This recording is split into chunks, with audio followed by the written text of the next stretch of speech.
솔로몬은 성전 건축을 완공한 이후에 지성소 안에 언약궤를 가져다 모았습니다. 그러자 성전에 하나님의 임재의 상징인 구름이 가득했죠.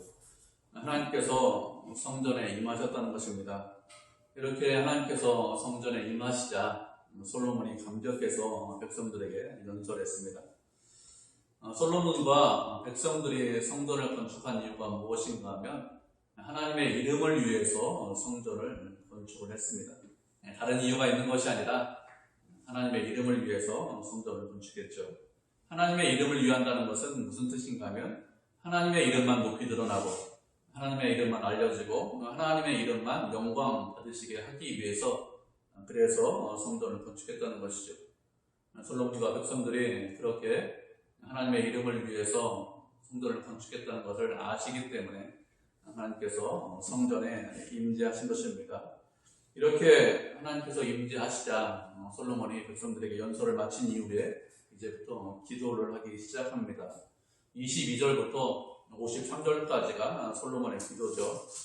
솔로몬이 이렇게 기도하고 있는데 그러면 이 기도하고 있는 것이 무슨 의미가 있을까요?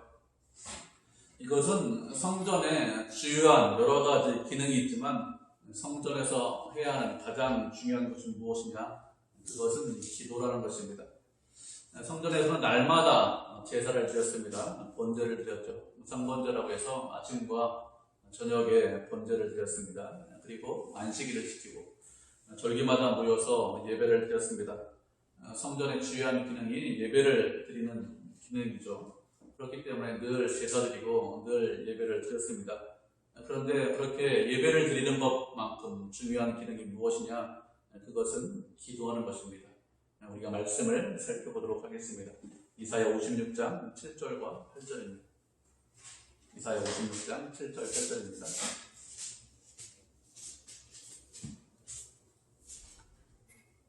두 절이니까 이사야 56장 7절 8절 우리 하셨죠? 한 목소리로 같이 읽겠습니다. 시작. 내가 곧 그들을 나의 성산으로 인도하여 기도하는 내 집에서 그들을 기쁘게 할 것이며 그들의 번제와 희생을 나의 제단에서 기꺼이 받게 드리니 이는 내 집은 만민이 기도하는 집이라 일컬음이 될 것임이라. 이스라엘의 쫓겨난 자를 모으시는 주 여호와가 말하노니 내가 이미 모은 백성 외에 또 모아 그에게 하게 하리라 하셨느니라. 아멘. 이 말씀 우리가 잘 알고 있는 말씀이죠. 예수님께서 십자가에 달려 돌아가시기 전에 일주일 전에 성전을 청결하게 하셨습니다. 그때 성전을 청결하게 하시면서 내 집은 만민이 기도하는 집이다 일컬음을 받게 될 것이다 이렇게 했는데 그런데 너희들이 그렇게 기도하는 집으로 만든 것이 아니라 강도의 소홀로 강도의 불혈로 만들었다 이렇게 책망하셨습니다.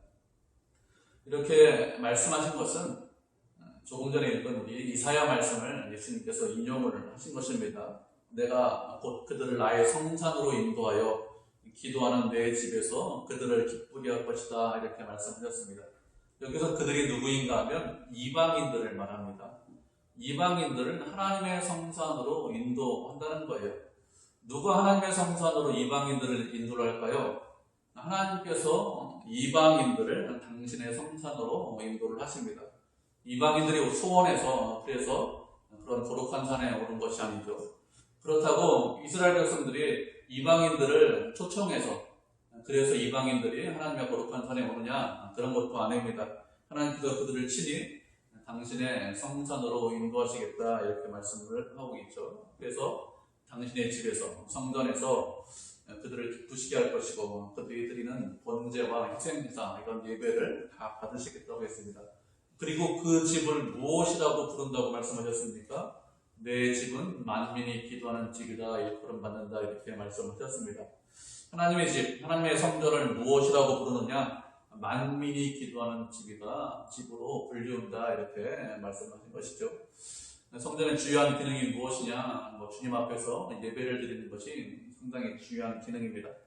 이스라엘 백성들이 성전에서 예배를 드렸습니다. 그러면 성전에서 백성들이 예배를 드리는 이유가 무엇일까요? 성전에서 절기를 지키고 예배를 드리는 것은 그곳에 하나님께서 계시기 때문에 절기를 지키고 예배를 드리는 것이죠. 그곳이 하나님의 집이기 때문에 다른 곳이 아니라 그 하나님의 집에 하나님께서 계신다고 말씀하셨기 때문에 예루살렘 성전에서 예배를 드렸습니다. 그렇기 때문에 이 성전은 하나님의 집이다, 예배를 드리는 곳이다, 제사를 드리는 장소다, 이렇게 불려야 될 것 같은데, 그런데 그렇게 불리는 것이 아니라 무엇이라고 말씀하고 있습니까? 모든 사람들이 기도하는 집이다, 이렇게 불린다, 이렇게 말씀하셨어요.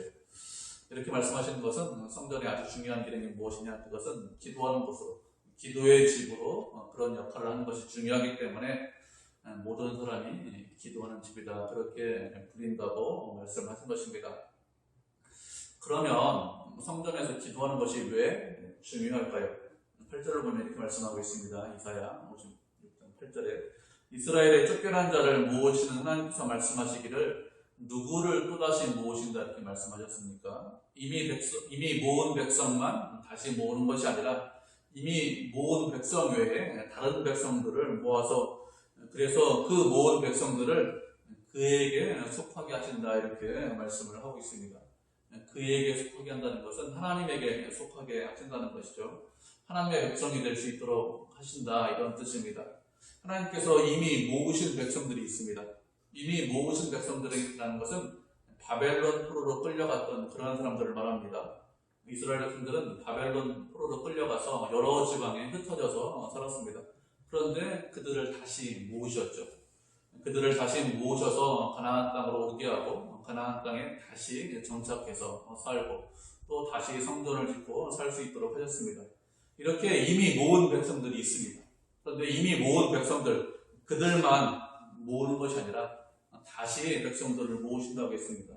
이것은 이방 사람들을 모으신다, 이런 뜻입니다. 이방 사람들을 모아서 그래서 당신의 백성으로 만들겠다, 이렇게 말씀하시는 것입니다. 그렇게 수많은 사람들, 이방 사람들을 모아서 당신의 백성들로 만들어서 그래서 성전을 무엇이라고 했습니까? 기도하는 집으로 만들겠다, 이렇게 말씀하셨습니다. 하나님께서 그렇게 모은 그런 백성들, 당신의 백성들의 기도를 들으시고 그리고 하나님께서 그들을 인도하시고 그들이 기도할 때 응답하시고 그리고 그들과 함께 하시는 분이라는 것을 깨닫게 하기 위해서, 그래서 이 성전이 기도하는 집이다, 이렇게 말씀을 하시는 것이죠. 다시 말하면 만민이 기도하는 집이다, 이렇게 말씀하신 이유가 무엇인가 하면 하나님이 어떤 분인지 알게 하기 위해서 만민이 기도하는 집이다, 이렇게 말씀을 하시는 것입니다. 하나님은 어떤 분일까요? 하나님은 우리가 기도하면 그 기도를 들으시고 그 기도에 대해서 반드시 응답을 하시는 분입니다. 그것을 알게 하기 위해서, 그것을 깨닫게 하기 위해서 다른 이름으로 얼마든지 부를 수 있겠죠. 그런데 그렇게 부르는 것이 아니라 만민이 기도하는 집이다, 이렇게 부르고 계신 것입니다.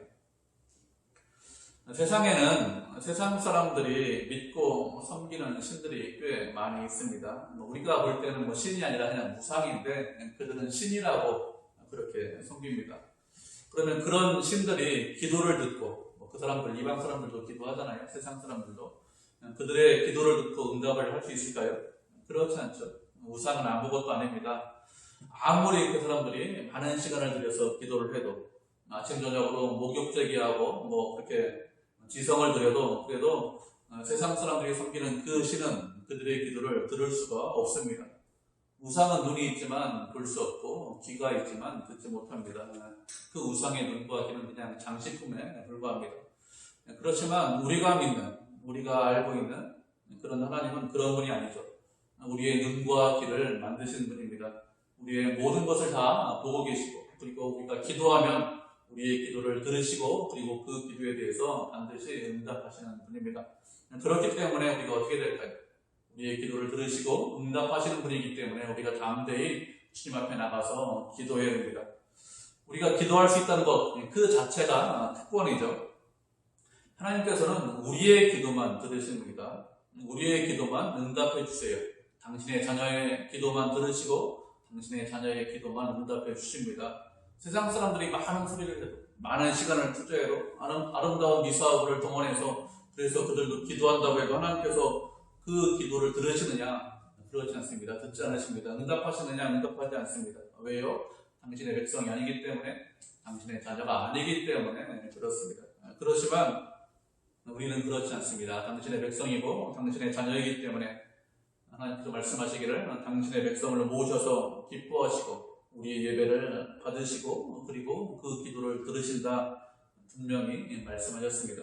그래서 우리가 기도하면 반드시 들으십니다. 외면하는 것이 하나도 없어요.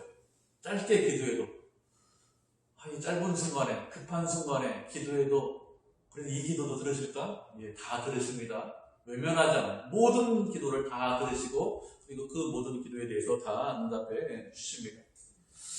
그리고 우리가 주님 앞에 기도하고 있는데 기도한다는 것은 무슨 뜻이 있을까요? 무엇을 의미합니까? 기도한다는 것은 그것은 하나님을 믿고 의지한다 이런 의미가 있습니다. 기도는 하나님을 믿기 때문에 우리가 하는 겁니다. 하나님을 믿지 않으면 기도하지 않죠. 하나님을 믿지 않으면 우리가 어떻게 할까요? 기도하는 대신에 다른 방법을 선택할 것입니다. 기도하지 않고 다른 방법으로 문제를 해결하려고 할 것입니다. 그리고 기도하는 것이 참 이상하다. 이건 좀 비합리적이고 불합리적이고 논리적이지 않다. 이렇게 생각하고 기도하지 않겠죠. 하나님을 믿지 않는 사람은 기도하지 않습니다. 그러나 하나님을 믿는 사람은 반드시 기도합니다. 솔로몬이 기도하고 있는데 그것은 하나님을 믿고 의지하기 때문에 하나님이시기 때문에 그래서 기도하는 것이죠. 하나님께서는 우리의 모든 문제, 모든 어려움을 다 알고 계십니다. 우리가 어떻게 하지 못하는 그런 일들이 많이 있죠. 세상을 살다 보면 그런 모든 문제, 우리가 힘쓸 수 없고 우리가 해결할 수 없는 그런 모든 문제를, 모든 어려움을 주님 앞에 가지고 나오면 그러면 하나님께서 그 기도를 들으시고 그리고 반드시 응답해 주십니다. 물론 기도하지 않아도 기도하기 전에도 하나님께서 우리의 모든 것을 다 알고 계시죠. 그렇지만 하나님은 우리가 기도하기를 원하십니다. 기도해야 그래 어떻게 됩니까? 하나님께서 그 문제를 해결해 주셨음을 알 수 있죠. 기도하지 않으면 어떻게 될까요? 기도하지 않으면 어떻게 하다 보니까 문제가 해결됐나 보다. 내가 열심히 노력했기 때문에 아니면 내가 좋은 사람 만나서 그래서 문제가 해결됐나 보다 이렇게 생각하지 하나님께서 그 문제 해결해 주셔서 이렇게 절대로 생각하지 않습니다. 기도해야 그래야 하나님께서 살아계시고 역사하시고 또 우리와 함께 하시고 또 우리를 사랑하신다는 것을 우리가 믿을 수 있고 또 그것을 깨달을 수 있습니다. 그리고 기도해야 그래야 그 믿음이 더욱더 굳건해집니다. 그렇기 때문에 우리는 언제나 어떤 일이든지 주님 앞에 나와서 기도를 해야 됩니다. 성전을 만민이 기도하는 집이다 이렇게 말씀하셨기 때문에 그래서 우리가 기도할 때 그러면 성전에서 기도해야 되는 것 아닙니까? 이렇게 생각을 할 수 있죠. 다른 곳이 아니라 성전을 만민이 기도하는 곳이다 이렇게 말씀하셨지 않습니까? 그래서 얼마든지 그래 성전이 만민이 기도하는 집이니까 성전에서 기도해야지 이렇게 생각을 했는데 할 수 있는데 그런데 27절에서 본문 27절에서 무엇이라고 말씀하고 있습니까? 본문 27절을 보면 솔로몬이 이렇게 기도하고 있습니다. 하나님이 참으로 땅에 거하시리이까 하늘과 하늘들의 하늘이라도 주를 용납하지 못하겠거든 하물며 내가 건축한 이 성전이오리까 이렇게 기도를 하고 있습니다. 하나님께서 땅에 거하실 수 없다는 것이죠. 무엇도 하나님을 용납하지 못한다고 했습니까? 하늘도 용납하지 못하고 하늘들의 하늘도 하나님을 용납할 수 없다고 했습니다. 하늘이라는 것은 우리가 눈에 보이는 그런 파란 하늘을 말합니다. 하늘들의 하늘은 무엇을 말하는가 하면 우주를 말합니다. 창공을 말합니다. 온 우주도 하나님을 용납하지 못한다는 것이죠. 온 세상이 하나님을 용납하지 못하는데 어떻게 자신이 지은 이런 조그마한 성에서 도와줄 수 있습니까? 이렇게 기도하고 있죠. 무슨 뜻일까요? 하나님은 온 우주에 충만하시다 이런 뜻이죠. 하늘들의 하늘들도 주님을 용납하지 못할 정도로 온 우주에 충만하신 분이고 그리고 온 우주보다 크신 분이다 이런 뜻입니다. 그렇기 때문에 꼭 예루살렘 성전에서만 하나님의 성전에서만 기도해야 된다 이런 생각은 잘못된 생각이죠. 예루살렘 성전에서만 기도해야 하나님께서 들으시고 다른 곳에서 기도하면 듣지 않으시느냐 그런 뜻입니다. 다른 곳에서 기도해도 들으시죠. 바벨론 포로 시절에 유명한 사람이죠. 다니엘이 어디에서 하루에 3번씩 기도했습니까? 자신의 집에서 정해놓은 시간에 3번씩 기도했습니다.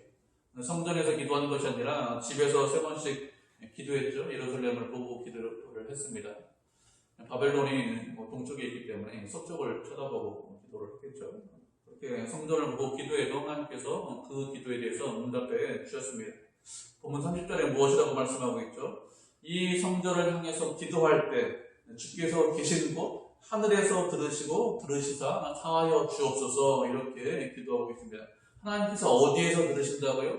하늘에서 들으시고 사하여 주옵소서 이렇게 고백을 하고 있죠. 기도하고 있습니다. 하나님께서는 하늘에서 들으십니다. 하나님은 하늘 성수에 계시면서 우리의 기도를 들으시고 우리의 기도에 대해서 응답해 주십니다.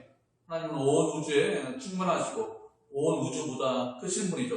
그렇기 때문에 특정한 장소가 중요한 것이 아니라 어디에 있든지 어느 장소에든지 기도하면 들으시고 응답해 주십니다.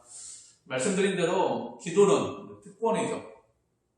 성전에서 제사도 드렸습니다. 제사는 누가 드릴 수 있죠? 제사장만 제사를 드릴 수 있습니다.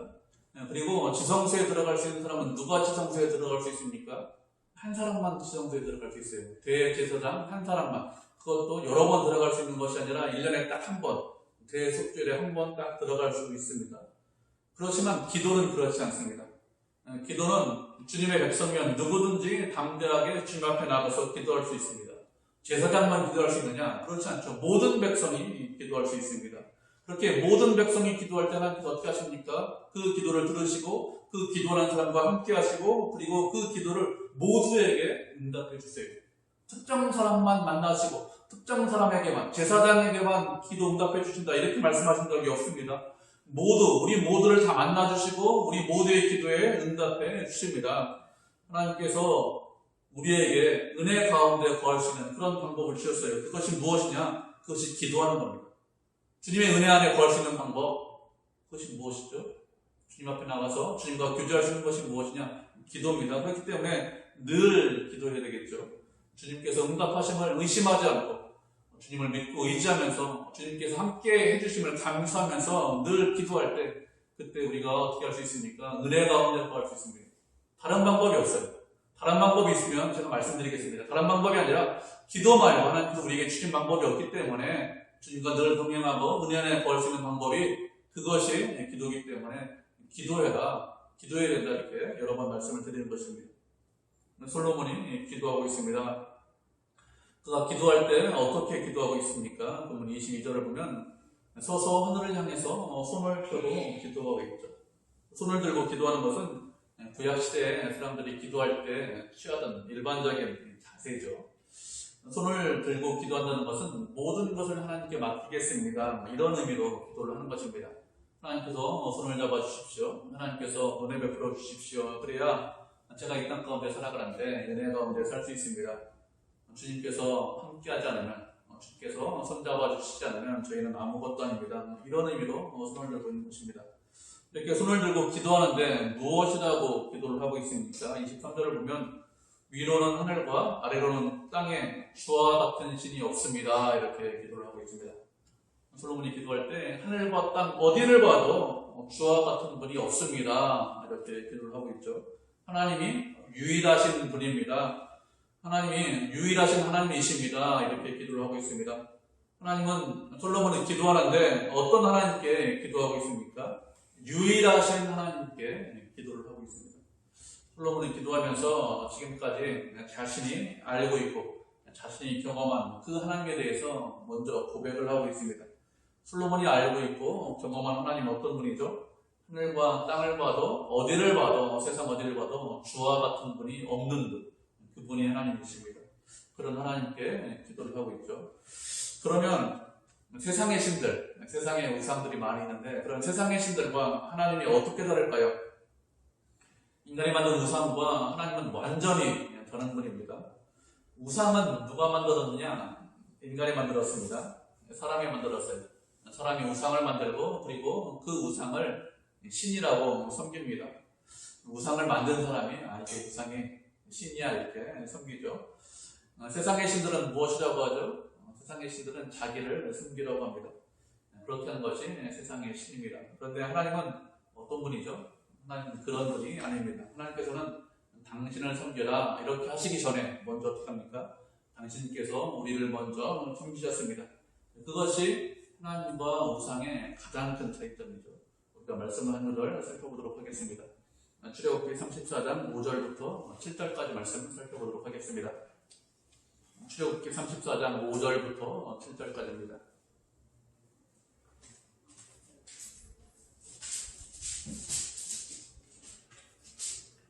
출애굽기 34장 5절, 6절, 7절, 3절이니까 우리가 한 목소리로 같이 읽겠습니다. 시작. 여호와께서 구름 가운데 강림하사 그와 함께 거기 서서 여호와의 이름을 선포하신세 여호와께서 그의 앞으로 지나가시며 선포하시되 여호와라 여호와라 자비롭고 은혜롭고 노하기를 더디하고 인자와 진실이 많은 하나님이라 인자를 천대까지 베풀며 악과 과실과 죄를 용서하리라 그러나 그를 면제하지는 아니하고 아버지의 악행을 자손 3, 4대까지 보응하리라. 아멘. 이 말씀은 모세가 십계명을 받기 위해서 시내산에 올라갔을 때 모세에게 하신 말씀이죠. 하나님께서 구름 가운데에서 강림하셨습니다. 그래서 모세와 함께 서서 당신의 이름을 선포하고 계시죠. 하나님의 이름을 선포한다는 것은 하나님께서 어떤 분인지 모세에게 말씀하신다는 것이죠. 하나님께서 어떤 분인지 모세에게 가르치고 알려주신다 이런 뜻입니다. 하나님께서 그 앞으로 지나가시면서 당신이 어떤 분인지 직접 선포하셨습니다. 여호와라 여호와라 이렇게 말씀하셨습니다. 여호와라는 것은 스스로 계신 분이다 이런 뜻이죠. 그리고 스스로 계신 유일하신 하나님께서 말씀하시기를 자비롭고 은혜롭고 노하기를 더디하고 인자와 진실이 많으신 하나님이시다 이렇게 말씀하셨습니다. 하나님은 어떤 분이냐? 은혜롭고 자비로우신 분입니다. 은혜롭고 자비롭다는 것이 무슨 뜻인가 하면 당신의 백성을 위하시고 사랑하시고 당신의 백성과 함께 하신다는 것이죠. 당신의 백성을 사랑하시고 또 위하신다는 것을 가장 잘 보여주는 사건이 무엇이냐? 구약에서는 출애굽 사건이죠. 신약에서는 무엇입니까? 신약에서는 예수님께서 십자가를 지는 사건입니다. 하나님께서 당신의 아들을 이 땅에 보내주셨습니다. 이 땅에 보내주신 이유가 무엇이냐? 우리를 대신해서 우리의 죄 때문에 그래서 십자가를 지게 하기 위해서 이 땅에 보내주셨습니다. 다른 이유가 있는 게 아니에요. 우리를 사랑해서 보내주셨습니다. 그렇게 당신의 아들을 죽게 할 정도로 죽일 정도로 우리를 사랑하시고 우리를 위하십니다. 우리도 하나님을 본보다 다른 사람을 사랑합니다. 사랑을 하는데 그 사랑 중에서 하나님과 가장 닮은 사랑이 어떤 사랑일까요? 부모가 자식을 사랑하는 사랑이 하나님과 가장 닮은 사랑입니다. 그런데 어느 부모도 자기 자식을 죽여서 다른 자녀, 자기 자식이 아닌 다른 사람을 살리는 그런 부모는 아무도 없습니다. 인간에게서는 그런 사랑을 볼 수가 없죠. 오직 하나님께서 은혜로우신 분이기 때문에, 자비로우신 분이기 때문에, 사랑이 많으신 분이기 때문에 그래서 당신의 아들을 우리에게 주신 것입니다. 그리고 그 사랑 한이 없고 끝이 없습니다.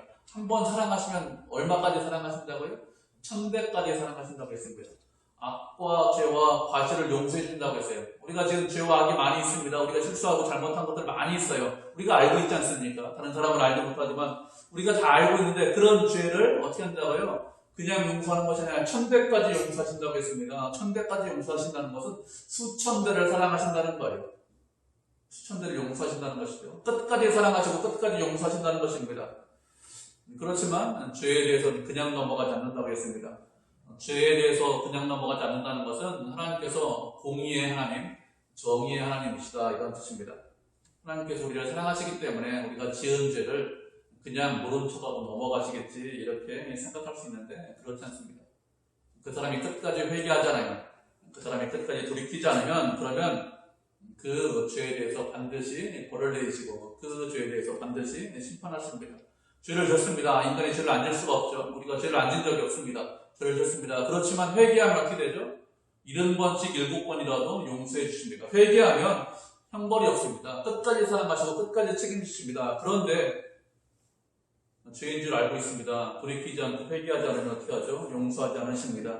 이것은 하나님께서 공의의 하나님이시다, 정의의 하나님이시다 이것을 분명히 말씀을 하시는 것이죠. 이런 사랑과 공의의 하나님께서 솔로몬이 기도를 하고 있습니다. 우리도 기도할 때 누구에게 기도할까요? 우리의 기도를 들으시고 응답하시는 하나님이 어떤 분인지 알고 그렇게 기도를 해야 됩니다. 하나님이 어떤 분인지 분명하게 알 때 우리의 기도가 힘있게 기도할 수 있습니다. 우리가 그렇게 주님을 더욱더 의지하면서 기도할 수 있어요. 하나님의 성품을 의지하면서 기도할 수 있습니다. 그렇기 때문에 하나님에 대해서 알고 내가 경험한 하나님께서 은혜가 많으십니다. 이런 은혜를 베풀어 주셨습니다. 그렇게 믿음으로 고백하면서 그렇게 기도하는 것이 중요합니다. 지금까지 은혜 베풀어 주신 것, 지금까지 우리를 사랑하신 그 사랑, 그 은혜에 대해서 감사하고 또 그 하나님이 어떤 분인지 내가 입술로 고백하면서 기도하는 것이 중요하죠. 이렇게 솔로몬은 하늘과 땅에 하나님과 같은 분이 없다 이렇게 고백한 이후에 무엇을 구하고 있습니까? 25절을 보면 주께서 다윗에게 말씀하시기를 내 자손이 자기 길을 삼가서 다윗이 하나님 앞에서 행한 것 같이 그렇게 자손들이 행하기만 하면 그러면 이스라엘 왕위에 앉을 사람이 끊어지지 않겠다고 약속하셨사오니 그러니 이제 다윗에게 하신 그 약속의 말씀, 그 약속, 그 언약을 지켜주옵소서 이렇게 기도하고 있습니다. 솔로몬이 기도하고 있는데 무엇을 기초로 해서 기도하고 있습니까? 하나님께서 이전에 이렇게 말씀하셨는데요. 이 말씀대로 좀 행해 주십시오. 이 약속을 지켜주십시오. 말씀의 기초로 해서 기도를 하고 있습니다.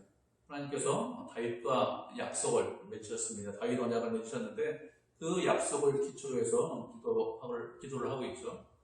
다윗 언약은 사무엘하 7장에 있습니다. 7장 5절부터 16절까지가 다윗 언약이거든요. 그 중에서 우리가 14절부터 16절까지만 읽어보도록 하죠. 사무엘하 7장 14절부터 16절까지만 우리가 함께 읽어보도록 하겠습니다.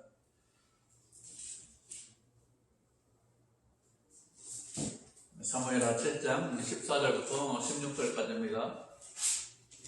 사무엘하입니다.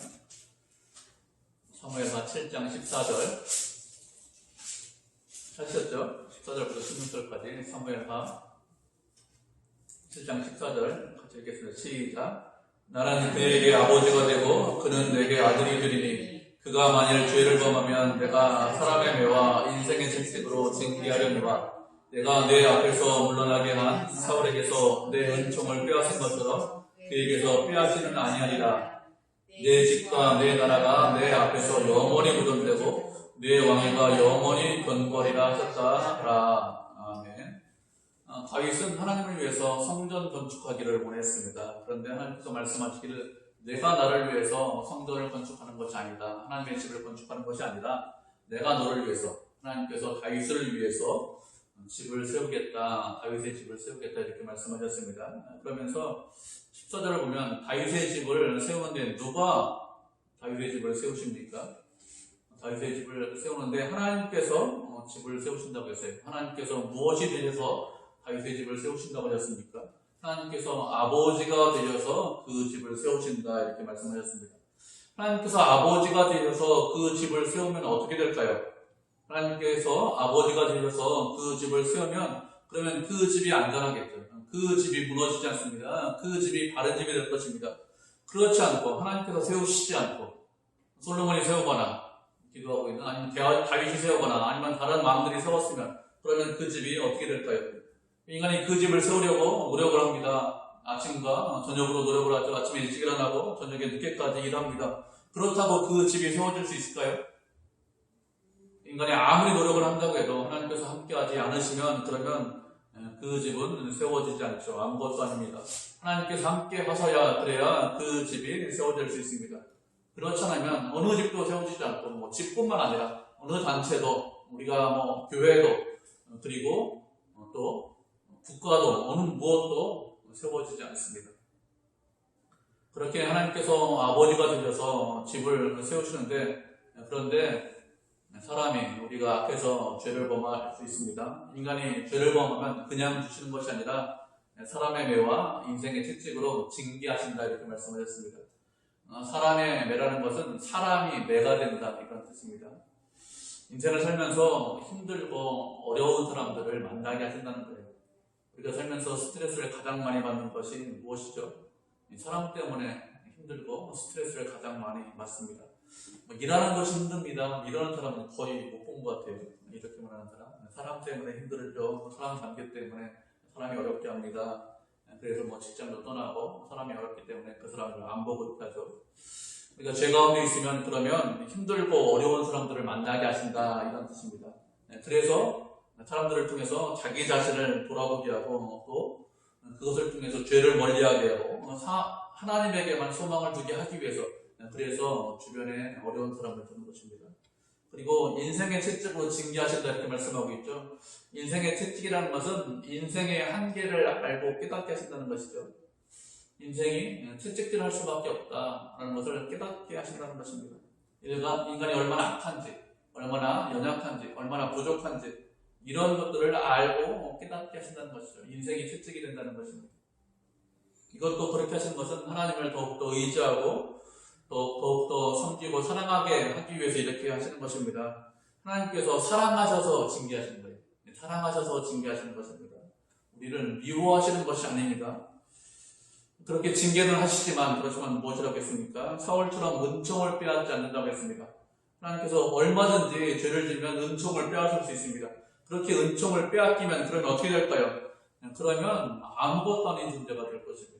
그런데 하나님께서 약속하시기를 은총을 빼앗는 그런 일을 하지 않으시겠다 약속하셨습니다. 그리고 다윗의 나라와 다윗의 왕위와 영원히 보존되고 그리고 영원히 견고할 것이다 이렇게 약속하셨습니다. 이렇게 약속하셨기 때문에 솔로몬이 기도할 때 무엇을 의지해서 기도하고 있습니까? 하나님 이렇게 약속하셨지 않습니까? 이렇게 말씀하셨지 않습니까? 그 약속, 그 말씀을 의지해서 제가 기도하고 있사오니 하나님 이제 그 약속을 이행하여 주시옵소서, 그 약속대로 행하여 주시옵소서 이렇게 기도하고 있습니다. 우리도 기도할 때 무엇을 의지해서 기도해야 될까요? 우리도 기도할 때 주님께서 주신 말씀이 있습니다. 그 말씀을 의지해서 기도하셔야 됩니다. 말씀을 의지해서 기도하면 어떻게 하십니까? 하나님께서 말씀을 의지해서 기도한다는 것을 알고 그래 내가 이렇게 말했으니까 말씀하셨으니까 그 말씀대로 내가 이루어주겠다 이렇게 하면서 말씀대로 이루어주십니다. 우리가 세상을 살면서 여러 가지 문제가 있을 수 있죠. 가정에서 문제가 있을 수 있습니다. 직장에서 문제가 있을 수 있습니다. 자녀들이 문제를 일으킬 수 있습니다. 교회에도 문제가 있을 수 있습니다. 사람들 사이에 관계 사이에서 문제가 있을 수 있어요. 어떻게 됩니까? 말씀을 놓고 말씀을 의지해서 기도하셔야 됩니다. 그러면 어떻게 한다고요? 말씀대로 약속대로 그대로 행하십니다. 말씀대로 기도할 때 그 말씀대로 응답받을 수 있죠. 하나님은 어떠신 분입니까? 하나님은 좋으신 분이죠. 하나님은 선하신 분입니다. 사랑이 많으신 분입니다. 언제나 우리들에게 은혜 베푸시는 것을 기뻐하십니다. 그 하나님께서 하늘에서 우리의 기도를 들으시고 응답해 주십니다. 말씀을 의지해서 기도할 때 들으시고 반드시 응답해 주십니다. 하나님은 기도를 통해서 늘 우리와 교제하기를 원하시죠. 그렇게 교제할 수 있도록 하기 위해서 기도라는 것을 우리에게 허락해 주셨습니다. 그렇게 기도를 통해서 늘 주님과 교제하고 그리고 주님과 함께하고 주님과 동행하면서 주님의 은혜를 받아서 누리고 그리고 주님께 영광을 드리는 그런 성도가 되시기를 주님의 이름으로 축복을 드립니다. 아멘.